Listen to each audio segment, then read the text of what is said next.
Hai semua, Assalamualaikum warahmatullahi wabarakatuh. Ketemu lagi ya bareng aku Feti Ira. Hai teman-teman semua, apa kabar hari ini? Semoga kita semua selalu dalam keadaan sehat ya. Amin. Nah oke teman-teman, jadi seperti biasa aku mau share kegiatan harian aku lagi. Dan hari ini tuh jadwalnya pengambilan rapotnya si kakak Dava. Nah ini aku tuh kesini sengaja banget agak siangan karena kan kalau pagi-pagi tuh agak rame. Terus tadi pagi-pagi tuh Pak suami masih cari-cari gitu ya teman-teman, cari ikan gitulah biasa. Nanti kalau dapat ikan kan lumayan bisa untuk tambah-tambah lauk di rumah ataupun bisa dijual kalau dapatnya banyak. Nah ini tuh jam setengah 10-an aku udah terakhiran ya teman-teman. Bukan jam 10 malahan ya. Ini udah terakhiran, terus aku ngisi daftar nama sambil ini ngobrol-ngobrol sama bunda. Jadi untuk wali kelas kakak Dava di TK besar ini, Bunda Eka ya teman-teman. Bunda Eka ini tuh bundanya baik banget, cantik, ramah, pokoknya masih muda, benar-benar baik banget. Jadi kemarin pas perpisahan tuh rasanya sih sebenarnya sedih ya, apalagi pas digirimin kayak foto-foto terakhir bersama anak-anak, itu tuh rasanya sedih banget. Aduh, aku tuh nggak bisa deh ya kalau ngobrol-ngobrol kayak gini, nanti ujung-ujungnya tuh mewek ya. Jadi kemarin tuh aku sempat bikin story juga di WA gitu ya teman-teman, kalau sedih aja gitu loh. Terima kasih lah pokoknya buat bunda selama 1 tahun ini.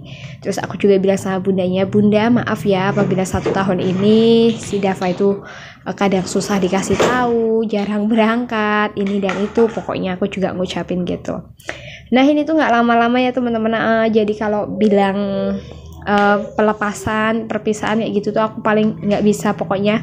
Walaupun terkadang aku tuh dibilang galak, cerewet, tapi aku tuh paling nggak bisa kalau denger orang susah, orang sedih kayak gitu. Kalau mau cerita apa tuh nggak bisa, nanti ujung-ujungnya tuh mewek sendiri. Ya terima kasih TK Kutilang 01 Pekalongan. Di sini Dava udah diajarin berbagai macam, pokoknya untuk semua sekolah, untuk guru-guru kalian tuh luar biasa tanpa tanda jasa. Dari yang Dava itu belum bisa membaca sampai bisa membaca, pokoknya perubahannya itu benar-benar ada ya teman-teman. Nah sebelumnya kakak Dava tuh juga udah pernah sekolah. Kakak Dava tuh sekolah dari usia 2,5 tahun. Itu kakak Dava sekolah di Rainbow Preschool, itu juga bagus banget. Sana tuh akreditasi A.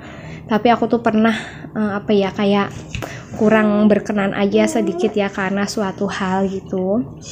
Jadi aku mau cerita, tapi gimana ya teman-teman, nanti aku cerita deh sebentar ya. Nah ini setelah dari sekolahan aku mampir dulu ke pasar. Aku tuh pengen banget beli tahu kulit sama ati ampela, tapi ternyata udah buru-buru deh, Vanunya tuh tidur ya. Akhirnya aku buru-buru aja cuma belinya tahu. Udah aku nanti mau masak tahu aja. Nah setelah dari pasar ini juga mampir beli mie ayam karena kakak Dava tuh mau makan mie ayam. Udah lama juga kan kita itu nggak beli mie ayam. Untuk mie ayam cuma beli 2 porsi, mungkin ya satu porsinya 10 ribuan. Terus aku juga beli 2 kepala sama 2 ceker. Kalau kepala sih kalau nggak salah tuh 3 ribuan, ceker 2 ribuan, jadi totalnya cuma 30 ribu ya teman-teman. Nah 30 ribu ini nanti kakak Dava bisa barengan sama si Ade, terus aku bisa barengan sama Pak suami. Karena aku sama anak-anak tuh juga paling makannya seberapa ya teman-teman, nggak bisa lama-lama. Jadi kembali ke cerita tadi ya, mohon maaf banget di sini bukannya aku mau menjelekan atau apa. Memang ya kalau sekolah Rainbow itu, sekolah kakak Dava yang dulu, kakak Dava sekolah di Rainbow itu dari usia 2,5 tahun, itu tuh memang bagus banget, akreditasi A, untuk missnya itu bagus dan baik-baik ya teman-teman. Tapi kan memang kalau di Rainbow itu kan ada makanan kayak makan gitu, kayak MATS itu tambahan. Pas itu kan kakak Dava tuh belum daftar ya teman-teman, kakak Dava tuh belum daftar. Nah pas itu mungkin kan makannya tuh bakso, kakak Dava kan suka bakso, pengen banget makan bakso. Terus nggak dibolehin gitu sama missnya. Dava kalau mau ikut makan, Dava itu harus daftar dulu, harus bayar dulu kayak gitu. Terus akhirnya si Dava itu iya cuma duduk di pojokan aja gitu loh. Itu yang bener-bener bikin aku kok sampai kayak gini banget. Padahal kalaupun Dava dikasih, masa iya aku nggak mau bayar gitu loh teman-teman. Pasti kan kalau dimintain tagihan anak makan bakso, aku tuh kan pasti bayar ya teman-teman. Nah setelah itu akhirnya ya aku ikutin Dava juga.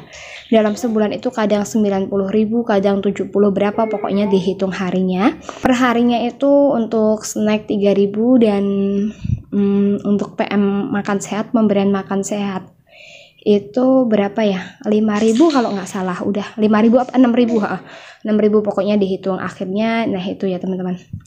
Nah kemarin sempat juga kan Dava mau lanjut sekolah di Rainbow lagi apa mau SD, kan tahun kemarin belum bisa SD, usianya kan belum ada 6.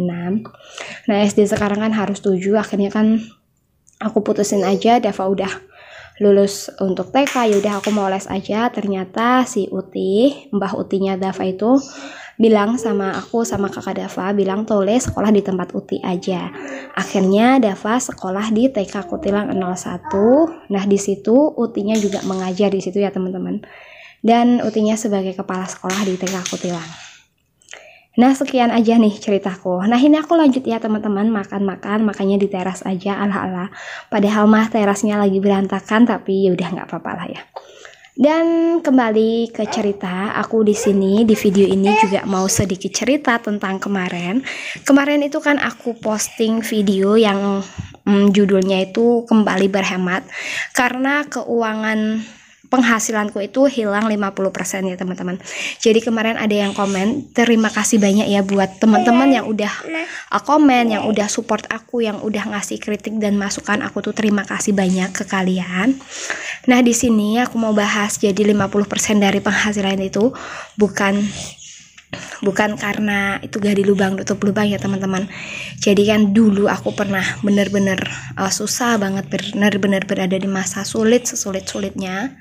Itu tuh aku harus membayar hutang sana sini, dan saat ini tuh ke penghasilanku kembali berkurang, bukan karena itu, tapi karena memang sepi ya teman-teman. Jadi setiap kali aku memiliki penghasilan itu udah aku saving 10%, terus kalau semisal kita ada cicilan, ada angsuran, itu sih sebenarnya sah-sah aja ya teman-teman. Tapi supaya tidak mengganggu perekonomian, kalau untuk cicilan itu tidak boleh lebih dari 30% dari penghasilan kita. Untuk sedekah sisihkan 2,5 sampai 5% dari penghasilan, dan untuk sisanya itu aku alokasikan untuk kebutuhan lain seperti kebutuhan rumah. Terus untuk biaya-biaya ataupun listrik gitu ya teman-teman udah masuk dalam situ. Nah kali ini udah aku saving 10%, tapi dalam per bulan savingku itu ternyata pas kemarin buat alokasi ataupun buat menerapkannya, ini tuh masih kurang ya teman-teman, sehingga aku tuh harus benar-benar kembali berhemat. Karena untuk saving yang aku tentukan ini loh, kemarin udah aku saving dan lain-lain, ini tuh terjadi beberapa pembengkakan ataupun pengeluaran yang tak terduga, seperti ya lain-lain lah ya, pokoknya ini tuh banyak banget. Kemarin ada ini dan itu tuh tembusnya itu nggak 1 juta 2 juta ya teman-teman, udah hampir berapa gitu. Terus pas kemarin aku ada mini renov, itu kan ada serempet juga. Nah ini pas aku lagi potong-potong bawang, tiba-tiba kakak Dava tuh teriak-teriak bilang ada paket. Padahal aku tuh nggak pesen apa-apa ya teman-teman, tapi kok tiba-tiba ada paket. Ternyata ini tuh dari teman online, masya Allah. Nanti kita unboxing bareng, tapi mungkin untuk video kali ini tuh nggak cukup ya untuk unboxingnya. Jadi untuk unboxing paket dari teman online, aku bikin video besok ya teman-teman. Nah ini lanjut ke cerita dulu. Jadi kemarin tuh bener-bener untuk nggak bisa mengalokasikan, nggak bisa ke cover, sehingga aku tuh harus bener-bener menghemat. Dan sekarang di tahun 2023 ini, dimana banyak banget dari akhir tahun, banyak banget orang-orang yang ketakutan tentang resesi dunia, ternyata itu terjadi. Memang sih ya nggak terlalu signifikan, tidak terlalu kelihatan dan kerasa, iya sayang. Tapi nanti lama-kelamaan kerasa gitu loh. Memang ya untuk rezeki itu sudah tertakar dan tidak akan tertukar. Terus porsi ataupun tingkat kesuksesan orang itu juga masing-masing. Tapi ya disinilah ya mungkin ya yang namanya roda kehidupan itu selalu berputar. Jadi kehilangan 50% dari penghasilan itu qadarullah ya teman-teman. Untuk YouTube aja, jadi untuk sosial media ya, bukan hanya YouTube. Untuk sosial media itu kan hanya sampingan ataupun selingan, tidak bisa dijadikan penghasilan pokok itu tidak bisa, kecuali kalau memang channelnya udah channel besar, terus udah kerja sama brand-brand itu besar, itu mungkin sih bisa dijadikan kayak penghasilan tetap. Tapi kalau channel kayak aku tuh kan nggak bisa. Jadi per 2023 ini penghasilan aku tuh bergejolak. Penghasilan aku tidak tetap, mulai dari YouTube, terus dari Shopee Video yang sebentar lagi bakalan ditutup, dari Instagram dan lain-lain, ini tuh bener-bener menurun. Alhamdulillah sih ya teman-teman, masih ada, masih bisa lah ya kita gunakan putar-putar. Tapi kabarnya itu kan udah resmi ditutup per bulan ini. Jadi mau nggak mau aku tuh harus kembali berhemat dengan satu penghasilan gitu. Dan di sini tuh juga banyak teman-teman YouTube gitu ya teman-teman, yang berhenti karena mungkin di tahun 2023 ini dolar tuh bener-bener turun banget, nggak bisa diandalkan. Jadi kita tuh harus cari cara untuk mencari tambahan di dunia offline. Nah, aku ceritanya kayak gini aja. Ini aku masaknya udah selesai. Kalian bisa nyimak ya tadi. Dalam video ini kalian bisa ambil sisi positifnya dan buang sisi negatifnya ya teman-teman. Dan aku rasa cukup sekian video dari aku. Mohon maaf apabila ada salah-salah kata dalam video ini. Aku pamit undur diri. Wassalamualaikum warahmatullahi wabarakatuh. Bye-bye.